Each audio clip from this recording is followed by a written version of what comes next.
Counsel Robert Mueller ratcheting up the Russia probe, and now it looks like he's focusing on a guy in the White House.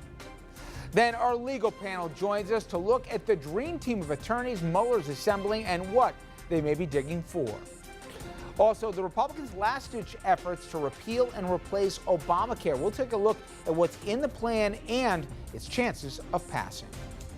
Good evening, everybody, and welcome to RFL. I'm Richard French. Now, in a minute, we will get to the legal stories, but first, the natural disasters that just keep on coming. We begin in Puerto Rico, where Hurricane Maria just knocked out power to the entire island. That's more than 3.5 million people. The storm made landfall, packing winds of 155 miles per hour and hammered the entire island. Coastlines, flooding, countless homes have been destroyed. Now the storm is heading northwest. And to Mexico City, where more than 200 people have been declared dead after a magnitude 7.1 earthquake shook the city. Search and rescue operations continue as first responders searching the rubble of collapsed buildings, hoping to find survivors. 25 people died, mostly students, when a primary school fell. Now everyone is bracing for possible aftershocks. Now we pivot to the new developments in the Russia investigation, and there have been many.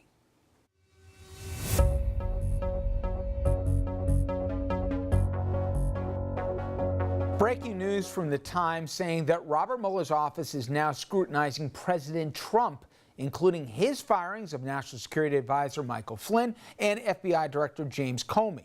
Now, the special counsel also reportedly is interested in the president's meeting in the Oval Office with Russian officials, where he said firing Comey relieved, quote, great pressure on him. Paper saying that Mueller is asking the White House for information on 13 different areas without specifying what they are. We're also learning Mueller's office has interviewed Deputy Attorney General Rod Rosenstein and questioned him about the president's firing of Comey.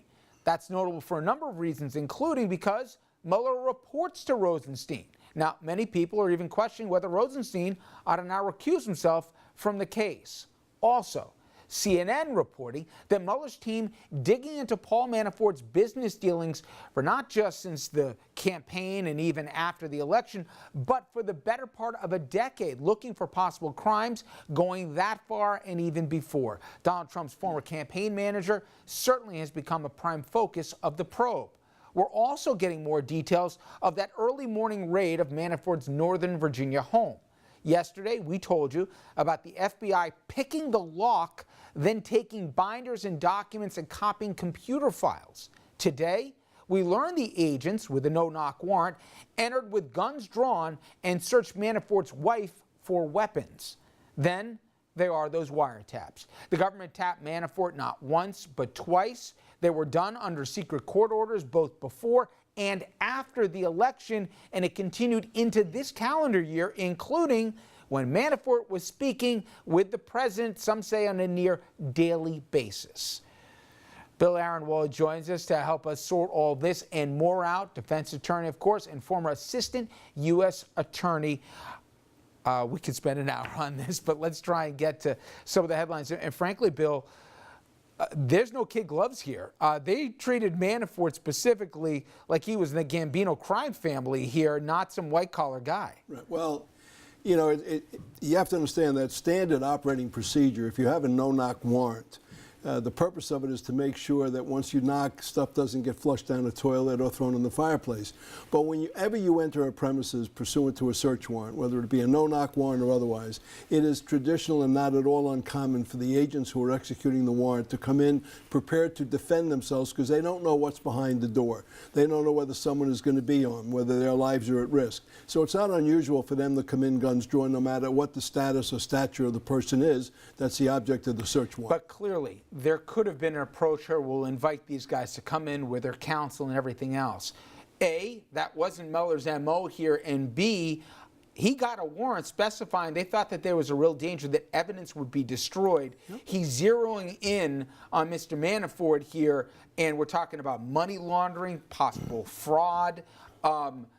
It looks as if, from the outside, and you tell me if I'm misreading this, that it's going to be hard to flip blood But if you flip a guy here who you may have a whole lot on, that might be your best avenue to get some information. Otherwise, you can't. Yeah, what we don't know is we don't know whether or not Manafort was actually a target or subject of an investigation before he ever became affiliated with the Trump campaign.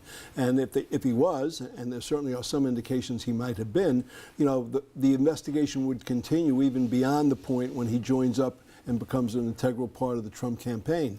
When you bring someone in, you're letting them know that there's an investigation, that they're the subject of it or the target of it, and that gives them an opportunity to discard any documents that may have their fingerprints on them, which would point to guilt, which would help prove the government's case. Yep. So what you want to do is you want to get the documents first. Then you can extend the olive branch and invite them to come in and talk to them. And what you also want to do is you want to be able to get as much ammunition as you can, so when you bring that person in, you can basically apply a leverage and pressure on them to get them to flip over.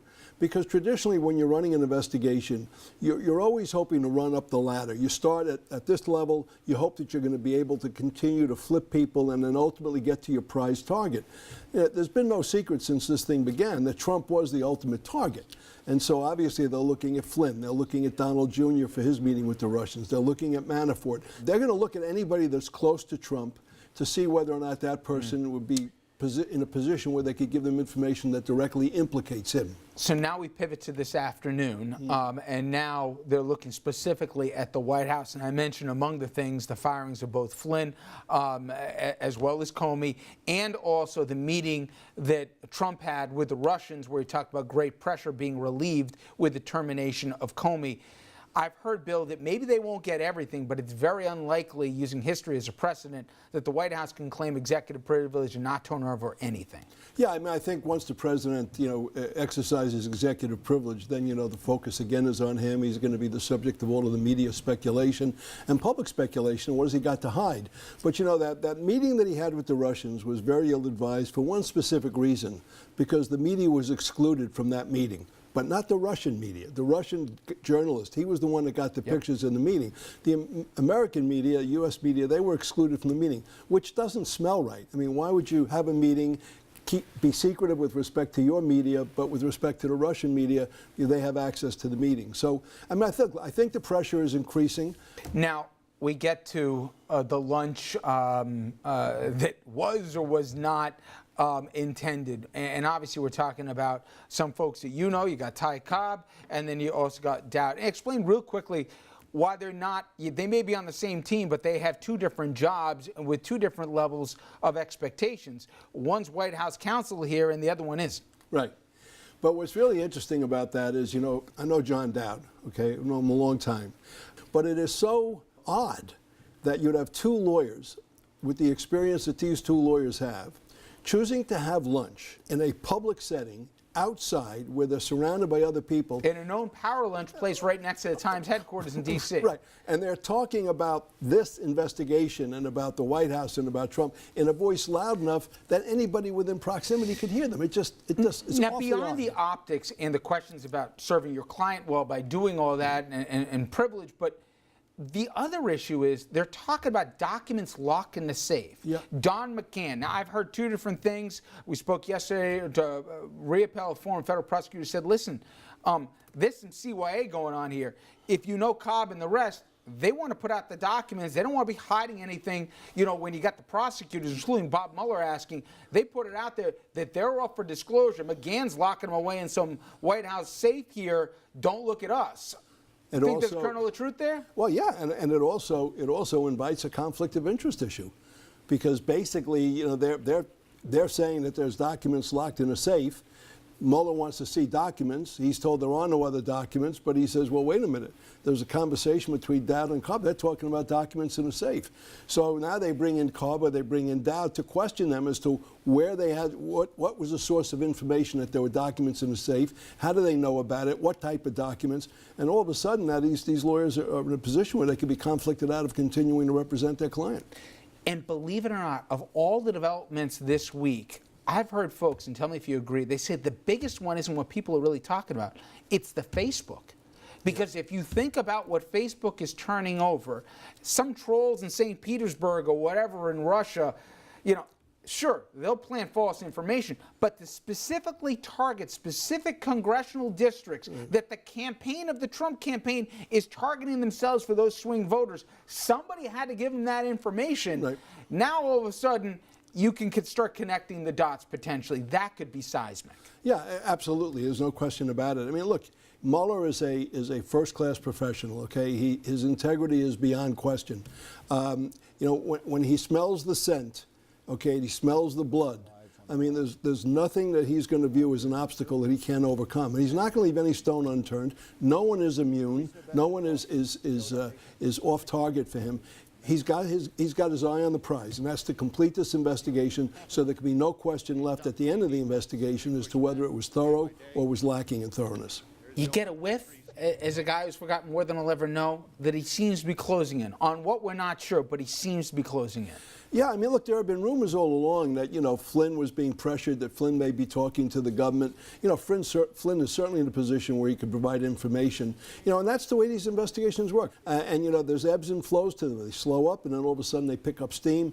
But, you know, as long as you have a sense of direction, and as long as you can proceed without any interference, politically or otherwise, and Mueller's that kind of a guy, I think Mueller's going to get to the end of the finish line, and he's going to be able to say, look, this is what I found. And for all those folks who thought people were paranoid, that people were wiretapping, or people were wearing wires here, maybe not so much. We'll see how this shakes out. Bill, thank you so much. I appreciate you coming in. All right, coming up next, we'll bring in the panel of attorneys here to take a closer look at Mueller's crack legal team. We've got the names and even their focuses. We're going to get more information on that and this ongoing investigation. Stay with us.